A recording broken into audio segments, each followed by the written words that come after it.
Cuando Alberto Fujimori fue presidente del Perú, diseñaron desde el Palacio de Gobierno un plan para reducir la pobreza en el país. La motivación tenía buenas intenciones, pero fue un proyecto macabro que pretendía que las mujeres tuvieran menos hijos. Y entonces desplegaron un gigante operativo que esterilizó a la fuerza a más de 300.000 mujeres y a 22.000 hombres.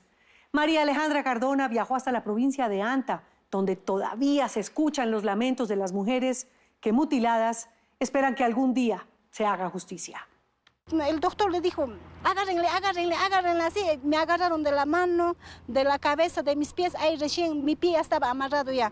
Mi mano me amarró y ambos lados mi mano me han amarrado, la cabeza me aplastó una enfermera. Entonces en ese momento no sé, pero no me recuerdo en qué momento le he sacado la mascarilla del doctor y le he reconocido al doctor quien me estaba operando. Ruth Zúñiga asegura que es una de las 300.000 mujeres indígenas que en un puesto de salud como este, hace 20 años, fueron esterilizadas a la fuerza en un programa de planificación familiar del gobierno de Alberto Fujimori.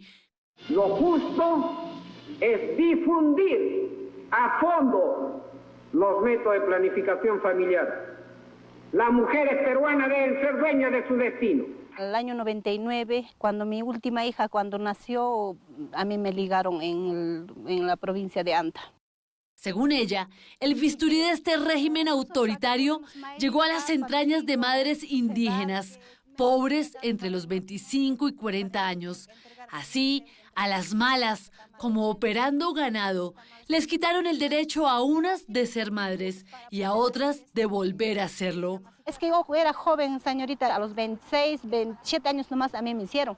Ruth dice que jamás podrá olvidar el rostro del médico y las 3 enfermeras que, para que no gritara y pataleara en defensa de su cuerpo y de sus futuros hijos, la amarraron y la sometieron mientras le practicaban una operación que no había pedido y que le dejaría además heridas físicas y psicológicas que aún hoy no dejan de sangrar. ¿Y por qué no se escapó usted? Yo pensaba escaparme, pero como las puertas estaban cerradas, ¿por dónde para salir? No había pues por dónde salir. A esta casa en la provincia de Anta, en la Sierra Andina y muy cerca de Cusco, un día llegó una ambulancia que en lugar de llevar heridos o enfermos, venía recogiendo mujeres, como también pasó con Josefina Quispe. Pues así. Y las otras miles, a las que, como ellas dice, llevaron con engaños. Ya no quiero recordarme ya. Cuando me recuerdo me lloro todo lo que me ha pasado. Así, con amenazas y falsas promesas, terminaban sometiéndolas. Ajá, como si fuera ganado, habían hecho sobre a un camión con toldera, amarrado con toldera. Hay como una oveja, como un ganado, habían llevado.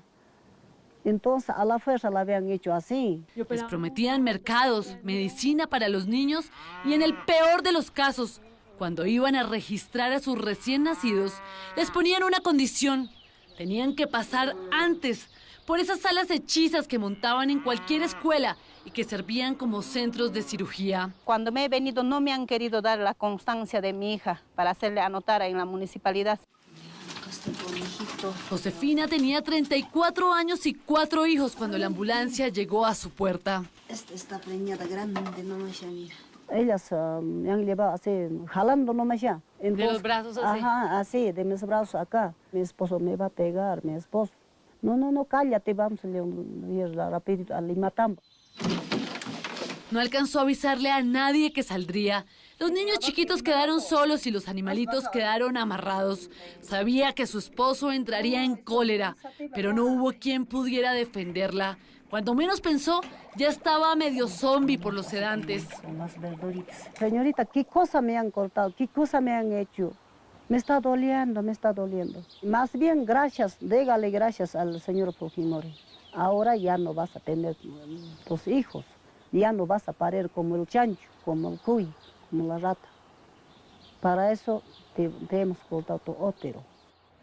Miles de mujeres como ellas, como se ve en este video de la época, esperaban en fila a que les tocara su turno. Sin entender muy bien en qué consistía lo que les iban a hacer, una a una iban entrando a una sala de operaciones en la que les canalizaban la vena, las inmovilizaban y las operaban sin mayor explicación. Rápido me han quitado mi ropa, me han puesto una bata, me han puesto. Yo dije, ¿qué se llama, señorita? ¿Qué cosa me van a hacer? Después de un largo forcejeo y de un rosario de chantajes y hostigamientos, les ligaron las trompas a mansalva y sin anestesia. Yo sentía, señorita, cuando me han cortado, primeramente la primera capa cuando me han cortado empezó a salir a sangrar, caliente sentía por la vagina, así la sangre que me estaba viniendo. Esa fue la consecuencia después de meses de insistencia del Ministerio de Salud con otros métodos de planificación. Primero les enseñaron a tomar pastillas anticonceptivas, pero fracasaron. Los saco pues todos los pastillitas, sacando a la basura lo he metido, para no tomar más. Luego intentaron con las inyecciones, pero el día que les tocaba aplicársela, se escondían y no había poder humano para bajarlas de la montaña. Y así, con esa malicia indígena que todavía resplandece en sus ojos, Josefina asegura sin duda alguna que las plantas medicinales eran el mejor anticonceptivo. Bastante sirve, sí. ¿Y si funciona? Sí funciona, pues. Ortigas así, y las selvas se traen para comprar, para cuidar. Y así tenían 14 y 15 y esperaban más. ¿Y tú querías tener más hijos? Sí. ¿Querías seguir teniendo Sí, hijos? como tengo ahorita nomás mujercita, yo quisiera aumentar ahorita más para la mujercita quería, pues, entonces para que esté 6 entonces ya. Cuando me operaron, ella era la última mi hija. Entre el quechua y el español, a media lengua, esta madre de 4 hijos cuenta que después de la operación tuvo que cargar con el peso del estigma, pues en su etnia, las que no pueden parir son como las mulas, las machorras o las vagabundas. Y nosotros nos hemos hecho hacer la ligadura, dice, para corretear con uno y otro varones, para corretear. Eso es lo que nos trata así, y eso también a nosotros nos duele. Les dio fama como de mujeres fáciles. Así nos dicen. Pero a pesar del machismo y los prejuicios de los suyos, Ruth no estaba sola. Eran muchas y podían hacerse oír. Venga. Empezó a hablar con sus amigas, sus vecinas y las amigas de sus amigas y las vecinas de sus vecinas. Y así formaron un coro de voces que resonó en las salas de redacción y las organizaciones de derechos humanos. Salieron de las montañas lideradas por Ketty López para denunciar los horrores cometidos por un grupo de médicos que, según la Defensoría del Pueblo de Perú, dejó 300.000 mujeres y 22.000 hombres esterilizados en los años 90. Ellas no daban su consentimiento, es más, algunas ni siquiera eran castellano hablantes. Entonces han aprovechado toda esa situación y lo que nosotros sentimos es una violencia desde el Estado, que nos han querido exterminar a los pueblos indígenas, ¿no? Y eso son delitos, pues, ¿no? De casi una lesa humanidad. Y así, la medicina, cuyo principio fundamental es preservar la vida y garantizar el bienestar, mostraba su reverso más oscuro.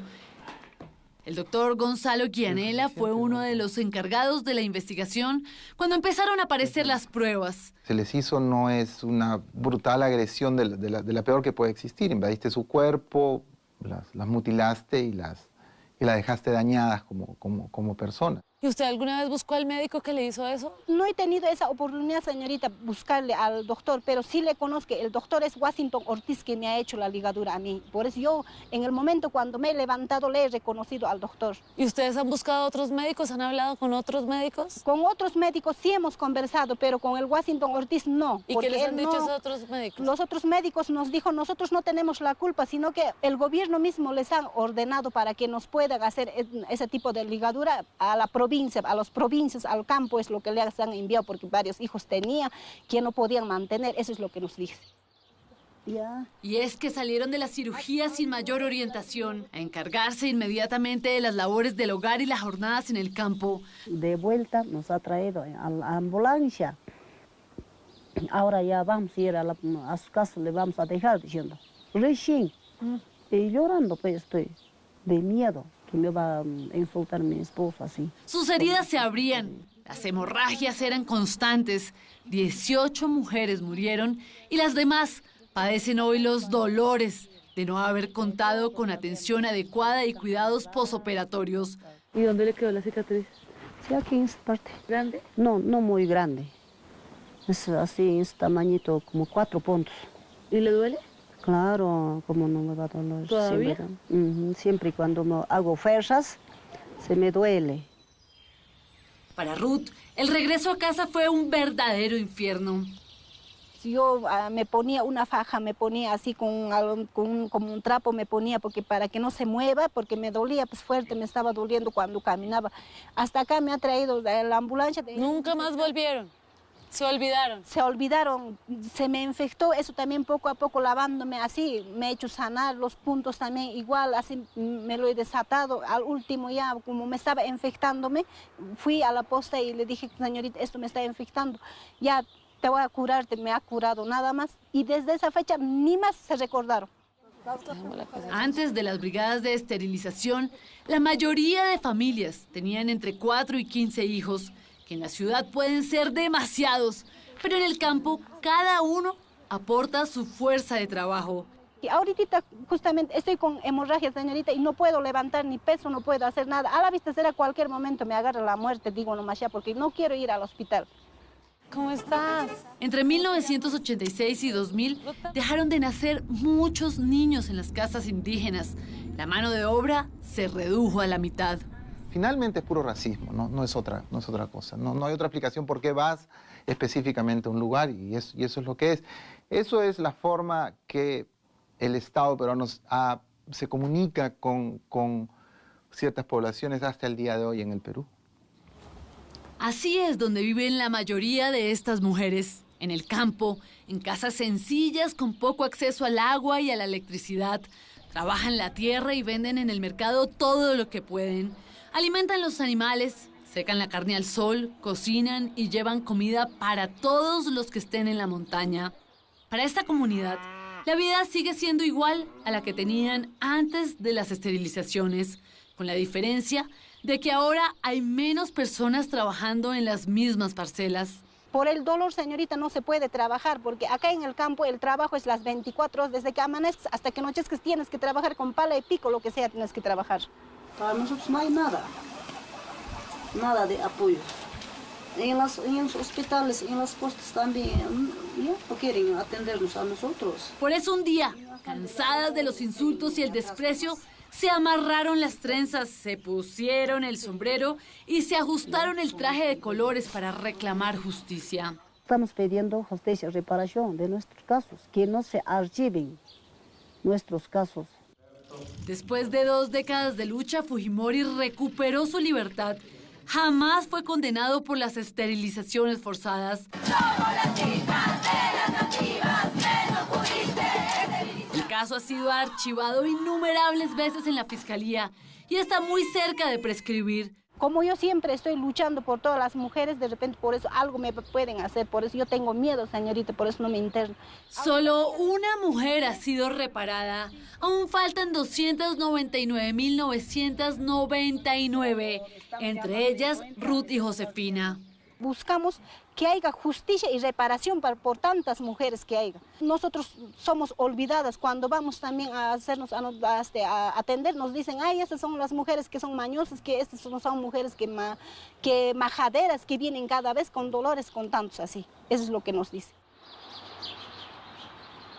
Han caminado kilómetros de la mano para denunciar la persecución étnica en su país.